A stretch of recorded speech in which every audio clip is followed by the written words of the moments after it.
Yes, sure.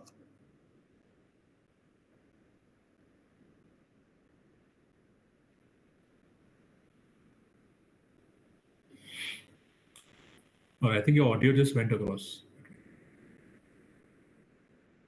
हाँ अभी ठीक है. Yes.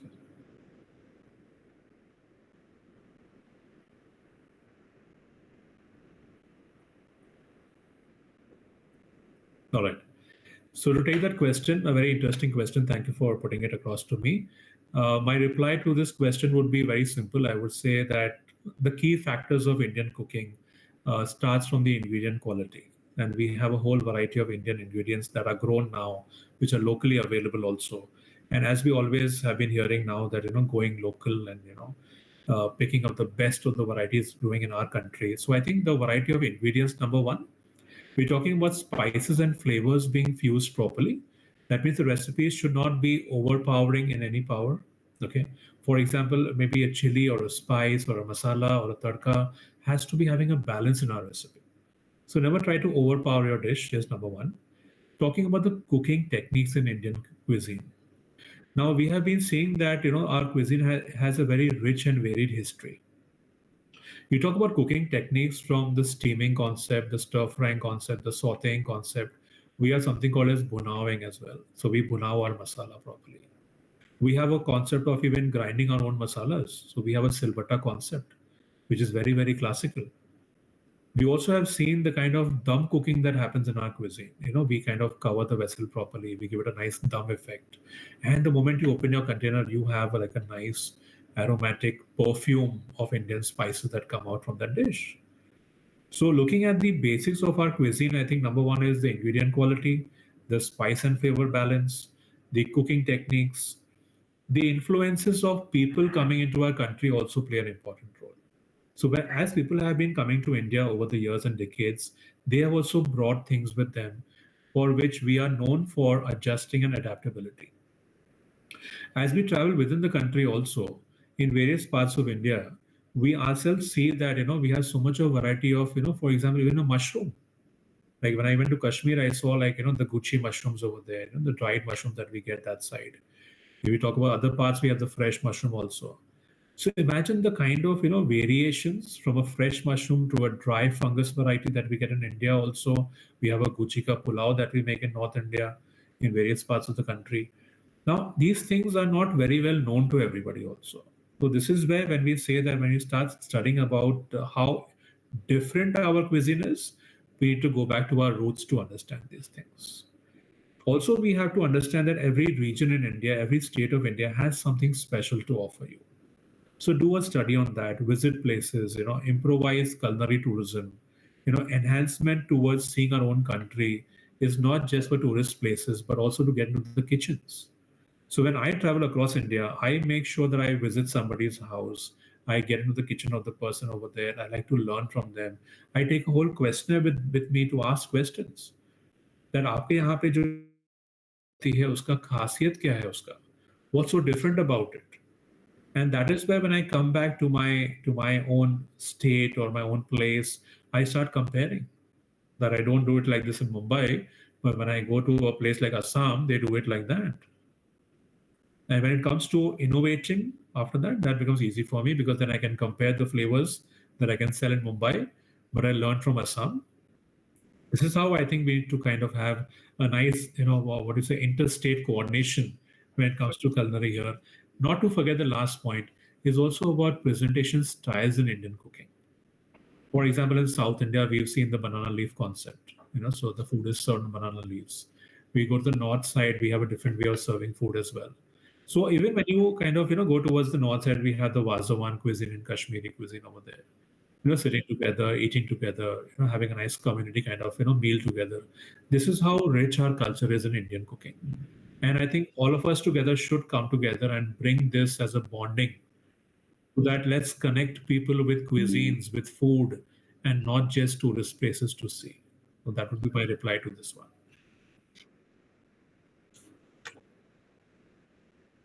Yes, please.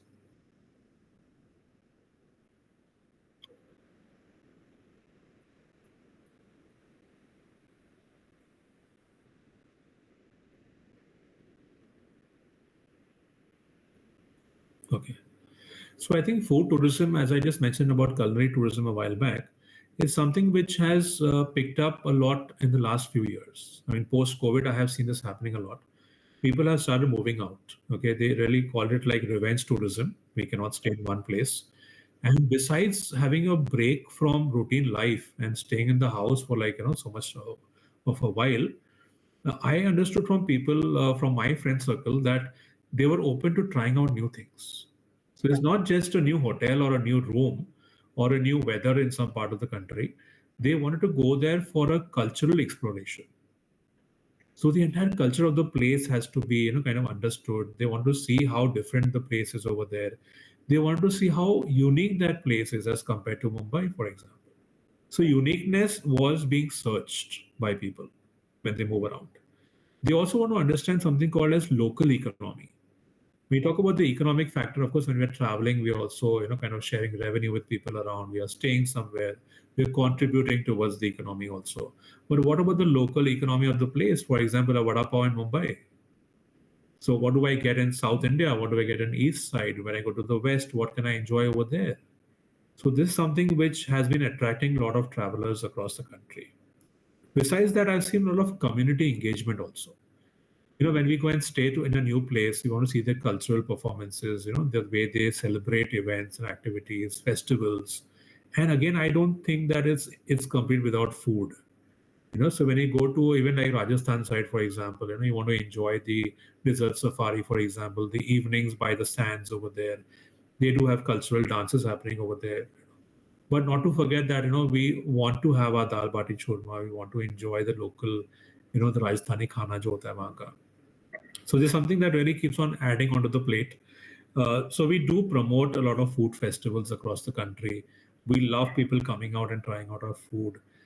At times we do find that the foreigners have a difficulty with the spices that we use in India, or the kind of ghee that is sometimes overflowing in our dishes. But I think that's a part of it, and I have seen a lot of foreigner guests, who have been open to trying out at least. They don't say no. At least they would try a bite and see. And later on, I have seen that they are fuming with smoke, the kind of chili that they have. And then they have like, glasses of water and wines to flow it down. But at the end of it, they go very happy. They have that thing that, okay, satisfaction was there. We took a break from our pastas and pizzas in India.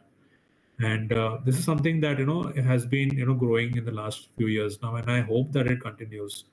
And not to forget the social media and the digital influence that we all have been towards contribution of our cuisine.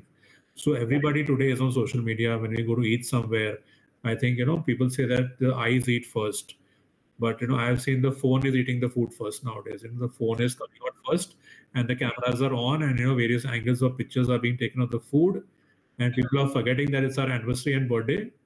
The food has just picked up the angle everywhere, and it is being captured. In my own phone, I see there is more of food pictures than my and my family pictures. So we all have been contributing towards it, and that's something which is very interesting. So I hope I am able to answer that question.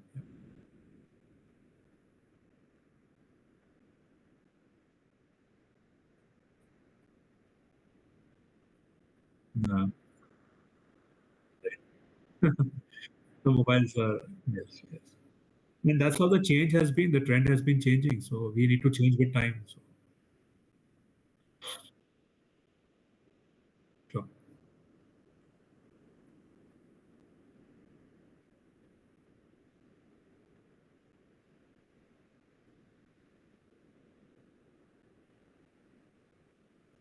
Okay, I think that's a very, very, very interesting question. It kind of gels well with me. And for me, I would say that number one is innovation and creativity. So we as chefs, we are never satisfied with what we do, and that's something which I have been debating over the years with people and my fellow colleagues. We always do something and we say, okay, this was good. I should have tried something better. When something better comes out on the plate, then we start, okay, today I tried this, but tomorrow I still want to be even the best, and the best wants to be the greatest best. So yes, definitely we are sometimes never satisfied with what we do, but I do want to say that it's all about thinking out of the box. And also not to forget that it's not just the food that we are making for our guest. We are actually making it for social media. We're making it for getting captured everywhere. We want people to know our cuisine more than anything else. We want them to come back to our outlets, to our restaurants, to do it, to try it one more time. And for these things, we need to be kind of experimenting all the time. So for me, when I have to kind of do this, what I do is I sit with my basic recipe. For example, maybe it is a butter chicken, for example. So I would sit with that, and I would first understand the flavors of butter chicken very well. I would revise myself properly. Even if I know it, I can make one of the best butter chicken in town. But I will still look at the recipe one more time, always go back to basics, as I always say. Now, looking at that butter chicken recipe, I will try to say how I can mix and match something else with that. For example, I tried this for one of my friend, so he wanted to have a pasta with butter chicken. So, I did like a pasta biryani for it. So we had like butter chicken, and the chicken was like shredded across. And in the makhni gravy, we had olives and cheese going into that. And then we had like a pasta varieties like spaghetti, and we had penne and fusilli and all those varieties. So we kept like a live counter. So in that we added like we had a white gravy, a basic Indian white gravy also. We had a white sauce also. We had a green color palak gravy also, and then we had the butter chicken on the side. So then we started asking our guests that, okay, normally I used to saying in the restaurant that I want a pasta with white sauce or a pasta with tomato sauce or orange sauce, for example. Now you tell me whether you are open to trying a pasta with tricolored sauce. So there's a butter chicken, there's a palak gravy, there's a white gravy, there's a white sauce, there's cheese, there is olives, there are chili flakes, there are fried curry leaves to go into your pasta. So this is what I said, that one of my example, that the guests were like, okay, we couldn't even think of these things, and now I really want to try it. And after they were served, they kept for second, they came for second helping. They came back for, can I have one more bite? Can you make me one more portion with some more variation in that? And another example that comes to my mind right now is that, for example, we talk about marinations. We want to marinate our tandoori chicken. We want to marinate something for a tikka or a kebab. So somebody instantly asked me that, if I don't have all these masalas to, marinate my chicken or meat or prawns or paneer, what should I do? Now this came very spontaneously from an audience, but I did have the answer because I had tried it earlier, and even I said that I don't like to try long recipes. I like it short and sweet. So my answer, which kind of impressed that person, was that you don't need to go and search too much for marination for desi Indian khana. We all have aam ka achar in our house. So I said, just pick up that aam ka achar ka bottle, take your chicken, paneer, fish, prawns, whatever you want. Take a little bit of the masala from that, the mango pickle jar, and apply that on the chicken. Add some seasoning of your choice, and then try using it in a recipe that you want to try using it. And since I had already tried it out, so I could even tell him that, yes, you can make, kadai chicken also with that. You can also make achari murg also with that, for example. And I told him even a couple of paneer recipes also. I also told him how to make wraps and rolls. Like, you want to make a kathi roll, for example, you don't have much time, just pick up some paneer, apply this achari masala on that, quickly saute it, stir fry, bake, grill, apply some spread of your choice on the roti chapati, add this, achari paneer into it, add some, lacha pyaz, put it up and enjoy it. And the person, he messaged me next day, he was like, you become like the super guy in my house. So even the ladies, for example, even people who are foodies, people who are living in hostel, for example, students, they have limitations sometimes. So I think these things do work a lot. And once you start, trying out these things, they can do wonders. I think fusing something is very important, but do not confuse it. Is also my tip. That खाने को इतना confuse मत करें कि सामने वाला सोचते रहे कि खाना किधर है इसमें. I mean, I've seen people doing plates, in restaurants, जहाँ पे इतना सारा garnishing होता है, इतना सारा decoration होता है, but जो actual जो हम pay कर रहे हैं खाने की चीज़ वो दिखती ही नहीं है plate में. So that is where people feel lost. They feel confused कि हम आखिर पे किसके लिए कर रहे हैं, garnishing के लिए कर रहे हैं, edible flowers के लिए कर रहे हैं, किसके लिए कर रहे हैं? If you're saying you're serving a galati kebab, where is the kebab? That it should not be like a hide and seek game for me in the restaurant that way. So that is my take on fusion. Yeah.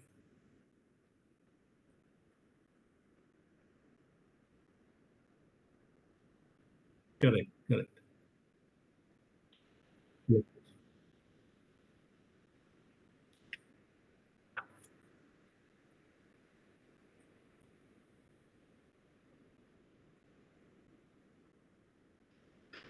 So I think during COVID times, I'm going back again to COVID because that's one of my take on, kind of learning my cuisine again.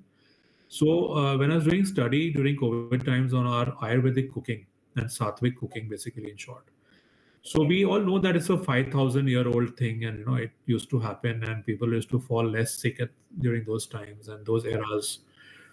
So according to me, if I look at my ingredients, number one in my kitchen, why we have this fashion of people falling sick these days is because we are not handling our food properly.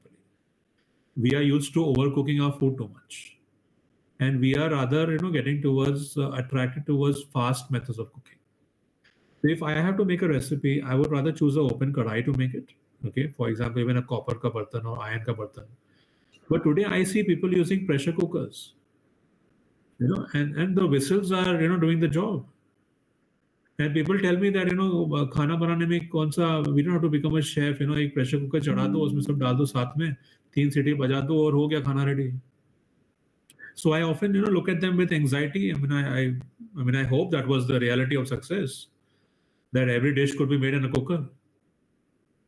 And this is where I even debate in my own house. I do not like using cooker in my own house as well, because I'm a person who has learned my basics through the kadai and dekchis.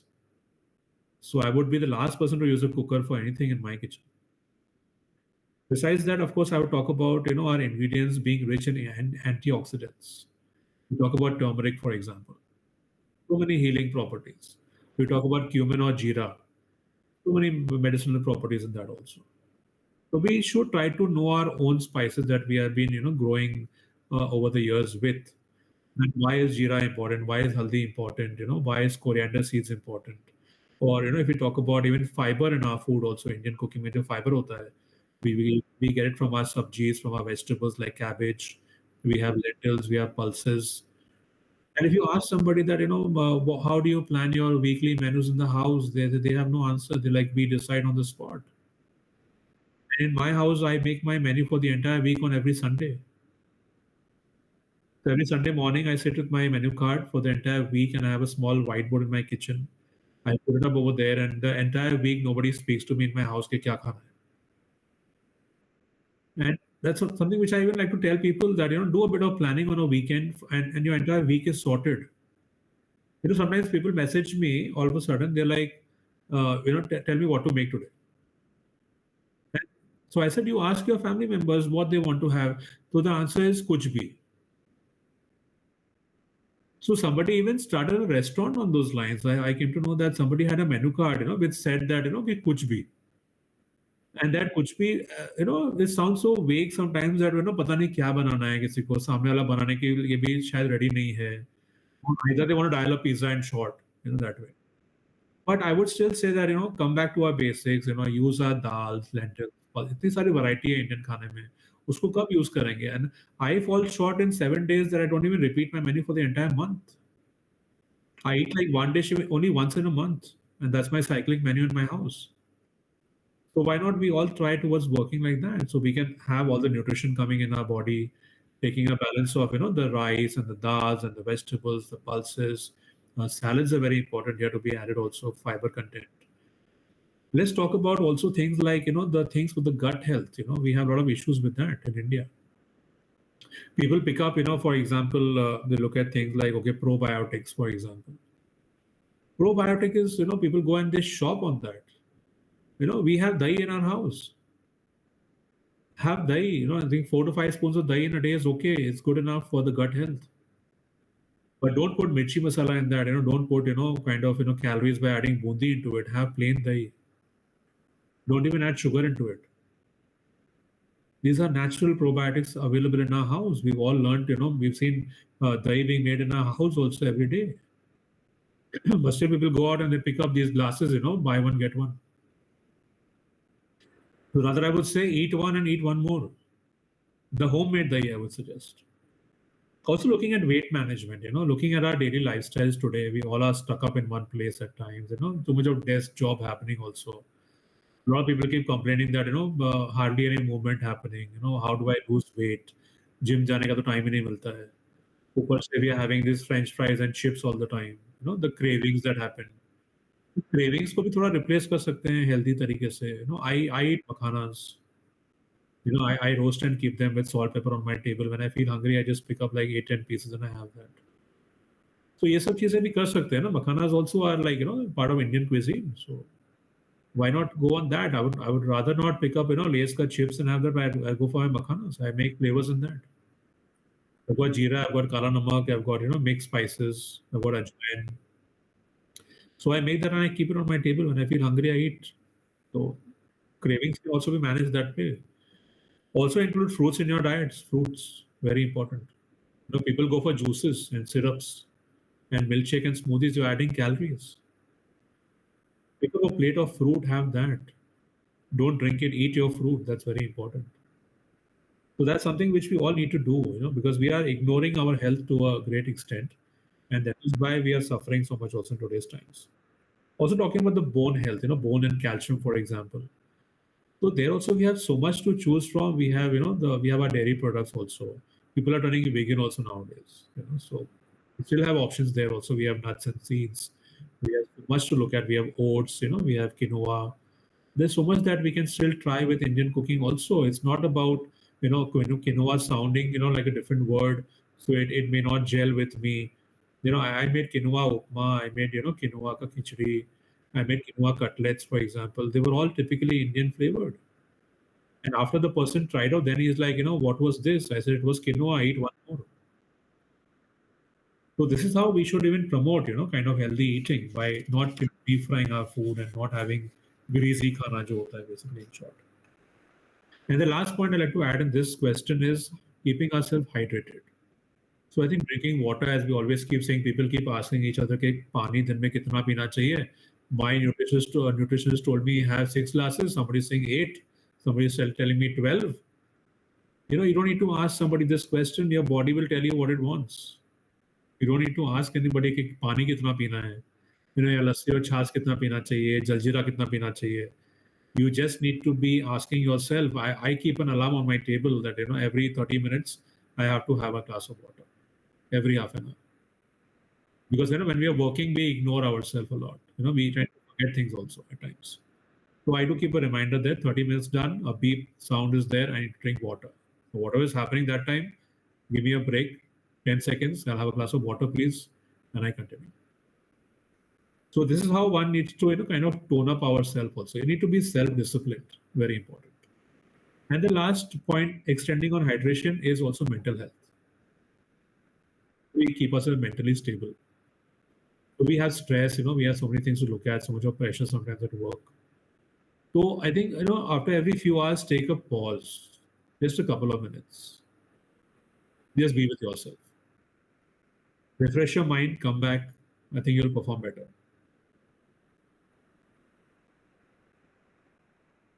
I think all of us should do it. Okay. Sure.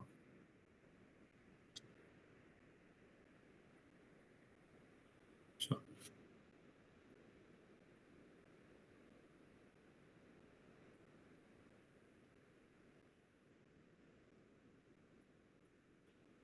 I think that's something that is trending right now. We're looking at a lot of engagement happening. We're looking at concepts like farm to plate happening. Kind of where we want to support the farmers as well. So I think supporting local farmers, producers of our crops, that really is a very important task. It's our duty as chefs, to kind of do that. So we should be encouraging our menus to have those local ingredients which are being provided to us. We should even try to even deviate our menus a little bit, make it more local. Try to add, what do you say, weekend special menus, for example. Have like 10 card promotions happening in the restaurants. Try to engage, the local people to even be a part of your cooking process. So we went to a place some time back and we saw that there were even the local people of a particular place. They were invited to come and cook their local khana. The desi khana was being cooked by them. And we got a chance to even speak to them, like how do you make this recipe और इसमें ये खास क्या है आपके recipe में और आप कैसे बनाते हैं इसको. So it was like a dining experience in a five-star hotel. But looking at the local people there, it's such a nice feeling of having our own people there who are so typically having those ancient recipes, the cultural heritage of India, which was being showcased over there. It gives you a good feeling actually. Secondly, we talk about even preserving our traditions also. We talk about preserving, I mean here that it's not making a achar out of something, but it's like, we need to also preserve it by sharing our knowledge. So when we talk about the cultural heritage of India, our lost recipes of India, when I say, we need to also share it with the current generation.